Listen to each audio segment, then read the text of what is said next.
Hi all welcome to Blasters arena. Kerala Blasters ഇത്തവണ തങ്ങളുടെ മുഴുവൻ വിദേശ താരങ്ങളെയും ഒഴിവാക്കിയ ഒരു സമയമുണ്ടായിരുന്നു. ആ ഘട്ടത്തിൽ നമ്മൾ പ്രതീക്ഷിച്ചത് ഇന്ത്യൻ ടീമിനെ വെച്ചുകൊണ്ടായിരിക്കും ബ്ലാസ്റ്റേഴ്സ് ഇത്തവണ ISL കളിക്കുക എന്നുള്ളതായിരുന്നു. ഇന്ത്യൻ താരങ്ങളെ വെച്ചുകൊണ്ട് മാത്രമുള്ള ഒരു പോസിബിൾ ലൈനപ്പ് നമ്മൾ അന്ന് അവതരിപ്പിക്കുകയും ചെയ്തിരുന്നു. പക്ഷേ പിന്നീട് കേരള ബ്ലാസ്റ്റേഴ്സ് വിദേശ താരങ്ങളെ കൊണ്ടുവന്നു. 4 പുതിയ വിദേശ താരങ്ങളെ ബ്ലാസ്റ്റേഴ്സ് സൈൻ ചെയ്തിട്ടുണ്ട്. ആശിഷ് നേഗി പറയുന്നത് ഇനിയിപ്പോൾ ഒരു വിദേശ താരത്തെ കൂടി കേരള ബ്ലാസ്റ്റേഴ്സ് കൊണ്ടുവരും എന്നുള്ളതാണ്. അതായത് ഒരു സെന്റർ ബാക്കിനെയാണ് നമ്മൾ പ്രതീക്ഷിക്കുന്നത്. ഏതായാലും ബ്ലാസ്റ്റേഴ്സിൽ 4 പുതിയ വിദേശ താരങ്ങൾ എത്തിയതോടുകൂടി ബ്ലാസ്റ്റേഴ്സിന്റെ ഒരു പോസിബിൾ ലൈനപ്പ് എങ്ങനെയാകും അത് നമുക്കൊന്ന് പരിശോധിക്കേണ്ടതുണ്ട്. കേരള ബ്ലാസ്റ്റേഴ്സിന്റെ ഒരു ആരാധകൻ എക്സിൽ അതുമായി ബന്ധപ്പെട്ടുകൊണ്ടുള്ള ഒരു ലൈനപ്പ് പങ്കുവച്ചിട്ടുണ്ട്. അതിങ്ങനെയാണ്: ഗോൾ കീപ്പർ ആയിക്കൊണ്ട് നോറ ഫെർണാണ്ടസിനെയാണ് നമ്മളിപ്പോൾ പ്രതീക്ഷിക്കുന്നത്. അതുപോലെ തന്നെ പ്രതിരോധ നിരയുടെ കാര്യത്തിലേക്ക് വരുമ്പോൾ സെന്റർ ബാക്ക് പൊസിഷനിൽ ഹോർമിപ്പാം വരുന്നുണ്ട്.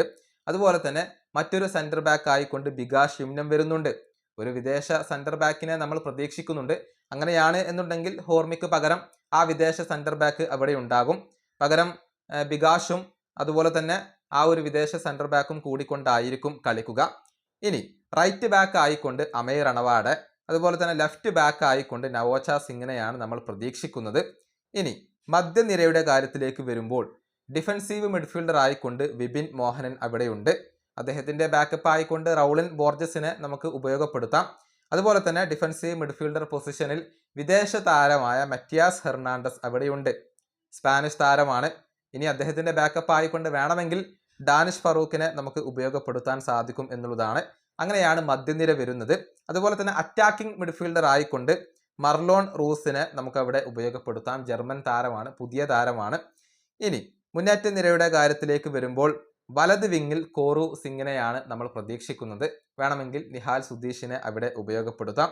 ഇടത് വിങ്ങിൽ കെവിൻ യോക്ക് എന്ന ഫ്രഞ്ച് താരത്തെ നമ്മൾ പ്രതീക്ഷിക്കുന്നു. സാധാരണ ഇടത് വിങ്ങിൽ കളിക്കുന്ന വിദേശ താരമാണ് കെവിൻ യോക്ക്. അതുപോലെ തന്നെ സ്ട്രൈക്കർ ആയിക്കൊണ്ട് വിക്ടർ ബെർത്തോമു വന്നിട്ടുണ്ട്. സെന്റർ ഫോർവേഡ് പൊസിഷനിൽ വിക്ടർ ബെർത്തോമു ആണ് കളിക്കുക.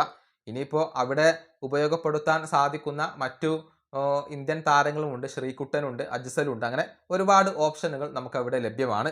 ഇങ്ങനെയാണ് കേരള ബ്ലാസ്റ്റേഴ്സിന്റെ ഒരു സാധ്യത 11 ആയിക്കൊണ്ട് വരുന്നത്. 4-2-3-1 എന്ന ഒരു ഫോർമേഷനാണ് നമ്മളിപ്പോൾ പ്രതീക്ഷിക്കുന്നത്. ഏതായാലും ഇത് കേവലം സാധ്യതകൾ മാത്രമാണ്. ഇങ്ങനെ കളിപ്പിക്കണമെന്ന് യാതൊരുവിധ നിർബന്ധവുമില്ല. ഇതുമായി ബന്ധപ്പെട്ട നിങ്ങളുടെ അഭിപ്രായങ്ങൾ നിങ്ങൾക്ക് കമന്റ് ബോക്സിൽ പങ്കുവെക്കാം.